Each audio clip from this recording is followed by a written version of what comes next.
Well, it's nice to see everybody here this morning. It's a beautiful morning. I don't think Bonnie wanted me to talk. She kind of insulted me during the healing,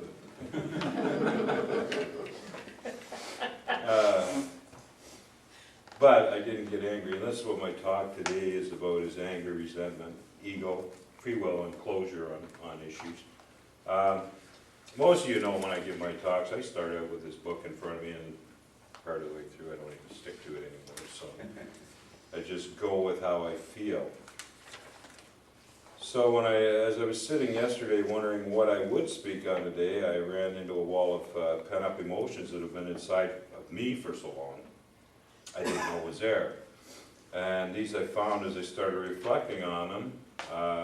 They've played a significant part in keeping me from moving forward. That's why a lot of you know I haven't been here for a while, and I've been trying to work on this, but it wasn't happening. I had to come back here to get the ball rolling again. So we all struggle with our emotions at one time or twice in our lives. Some of us, we struggle with them every day. The number one emotion I found, and this is just my opinion, that seems to take control of most of our lives is anger. I don't think there's anybody out here in the crowd, including myself, that can't say we never feel anger towards anything or anyone. The close second is resentment, and it's all controlled by ego. The number one thing. I found it interesting. I went and Googled the meanings of these, and I was surprised with what I found. I'm guessing that other sites had different things, but under anger, it said, if you're mad about something and you're not going to take it anymore, you're feeling anger, a strong emotion you experience when you think someone has done you wrong. If you want to kick and scream, you're feeling anger.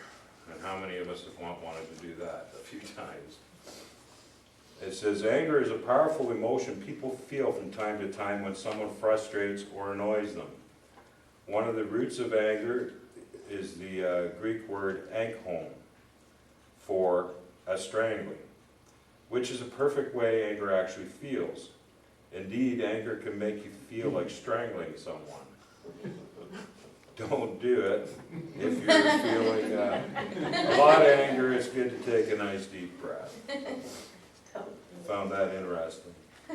And then I got to resentment, and it says, it's a strong and painful bitterness you feel when someone does something wrong to you. It doesn't have actual weight, but it feels very heavy and can last a long time. Forgiveness is one way to get rid of resentment. Resentment is a feeling of deep and bitter anger and ill will, and it can get stronger over time. It's like a gnarled root. It just grows there, it grows and grows, and it's hard to pull out after a while. So, for instance, when you're a kid playing sports, I think we've all been there. Guy always, the coach or the team captain always picked you last because you're either too short, too slow, too fat. I've been there. So even a dirty look that you think was meant for you, but it was actually meant for somebody else, and you just kind of felt it was meant for you. I mean, we all do it. So, okay, I'm going to continue on with this. It doesn't seem to matter how hard we try to move into the positive white energy. Something or someone always manages to bring directly or indirectly the negative dark energy of anger. And we allow these negative feelings to manifest themselves inside our heads and our hearts, then bringing on the resentment. To allow these feelings to control your life and the way you think is wrong. Like I say, I've been struggling this for a couple of months now, and managed to release a lot in the last I would say week, a lot more than I tried. I tried and just couldn't do it for the longest time, but I started thinking about things. Each and every one of us has the ability to control our direction in life. It's not going to be easy, have to remember that we have free will. We cannot allow the actions of others to negatively impact our lives. Why do we get angry? Is it something that we see in the other person that we don't like about ourselves? Possibly. Could be. And I was going to go to the definition of free will. Free will is the freedom to make choices for yourself. Some people think our decisions and actions are predetermined by fate or a God. So even if we think we have free will, we don't. I kind of disagree with that. If someone blackmails you or forces you to do something by force, they are taking away your free will by limiting your choices. When you have free will, you are in charge of your destiny. So, I just thought that was interesting to throw in there. We have to learn to take a deep breath before we react to the negativity and realize that this is their problem. And they're trying to bring us down to their level. We have to learn to not take things personally.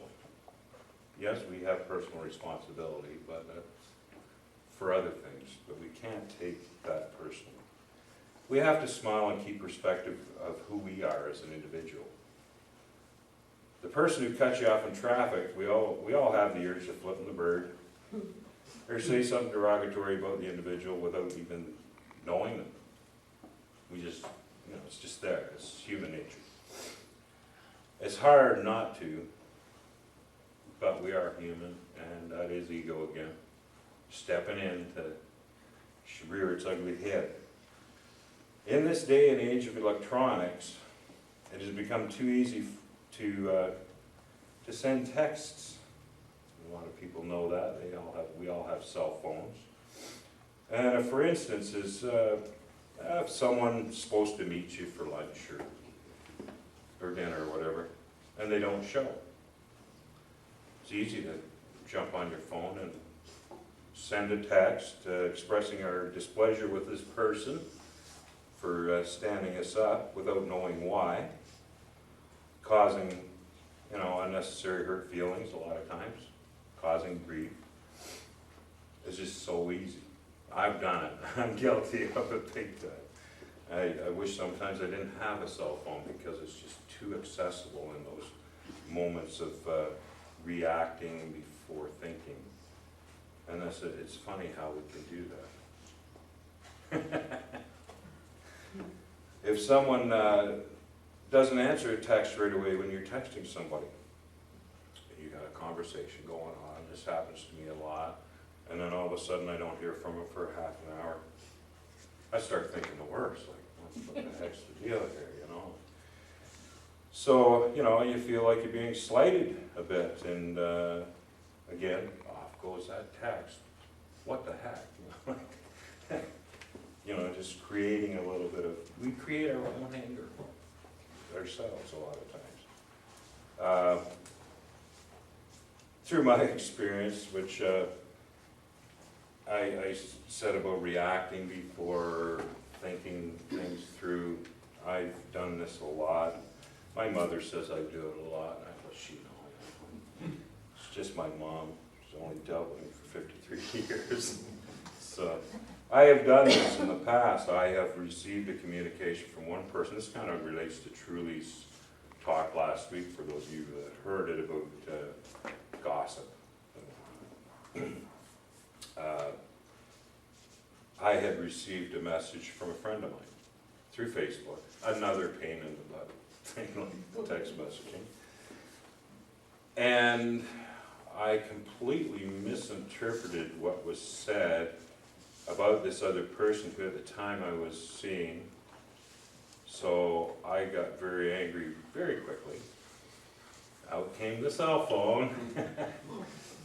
They're on vacation up in Bancroft. Nice, good timing, And out went the nasty text.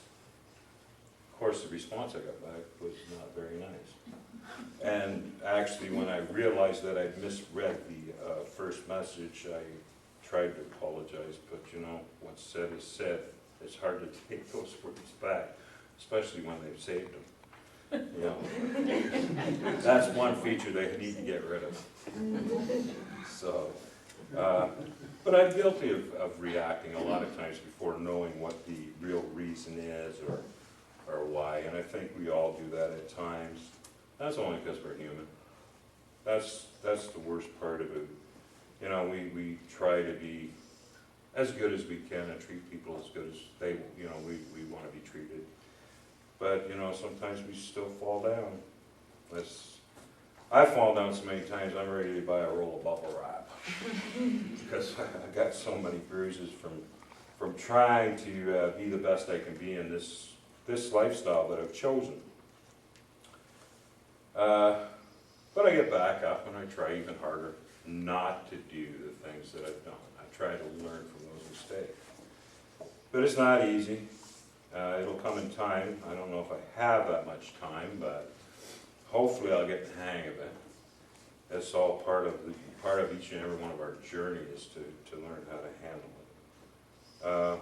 Instead of allowing anger to control my life, I decided I need to learn to control the anger, which I thought I did a very good job of until recently. But, you know, we all fall. We all trip and fall. So I thought, this is just my opinion, the best way to release it is just to allow all the love that's inside of you to take its place. Force it. Just get it out. How do I do it now is through meditation. There's something else that I like to do. I find relaxing, like a lot of ladies here find their gardening will bring that level of energy down. It actually gives you a chance to think through everything and wonder, why was I mad about that in the first place? Why did that upset me? It was stupid. Most times it is stupid. Or, you know, if that doesn't work, you can yell and scream, or even cry. It's all very healing. Now, if the urge takes you. That's my opinion on how to release the anger. Resentment, on the other hand, can only come with forgiveness. And I wrote something on Facebook a couple weeks ago, and I've kind of thought about it since I wrote it about forgiveness has to be earned. But I think that we can give it without forcing the other person to earn it. I mean, that's just our way, and it should be our way. To put, I feel like making them earn it, I'm putting a boundary on them, like with the free will thing. I'm forcing them to do something, and I'm basically blackmailing them to earn my forgiveness, which is wrong.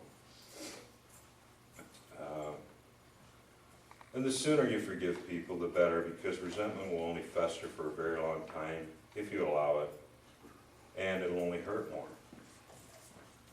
So I wanted to give an example of how I think each one of us has done this with basically causing ourselves to get angry. You know, when the alarm doesn't go off on time, or doesn't go off at all. We get up late for work. No time for a shower. I mean, I guess I might have OCD because I have a routine I have to go through every day when I go to work. And I think a lot of people have this morning routine. And it's been messed up already because I'm late. I can't take my shower. So now I gotta settle for a wash. Then I haven't got time for coffee, but I can resolve that one. I can stop at Tim Hortons, pick one up. Till I get to Tim Hortons and there's 20 cars in front of me. Then I'm late, even later. Now I'm really fuming about the way the day started. That's like my whole day's gonna be ruined. So then I get out of Tim Hortons, jump on the highway, traffic stopped at Fixin' Road. Now I'm even later and I'm thinking, okay, as soon as that manager comes out in the morning and says something to me, I'm gonna walk out of here. First I'm gonna blow up at him, then I'm gonna walk out of here and go home. So I walk into work, I punch in, go to my workstation, and the manager walks by and says, good morning. And I'm like, what the heck? I was all prepared for this spiel, come on, like, you gotta give me more than that. But see, we're harder on ourselves than anybody else is, a lot of times. And that's the whole thing, and we start with the frustration, and the frustration grows and grows, and we cause it. So if we cause it, we should be able to shut it down and fix it very quickly. So, I don't know, the goal in life I found is to move forward as positively as possible. And the only way to do that is to keep trying and watch what you say and keep a positive outlook on everything you do. When someone does or tries to do things to anger you, push ego out of the way before you get yourself in trouble, and the urge to retaliate, take a deep breath, bite your tongue, smile, allow your love to shine through, and say, have a nice day. And I want to thank you all for listening and allowing me to share.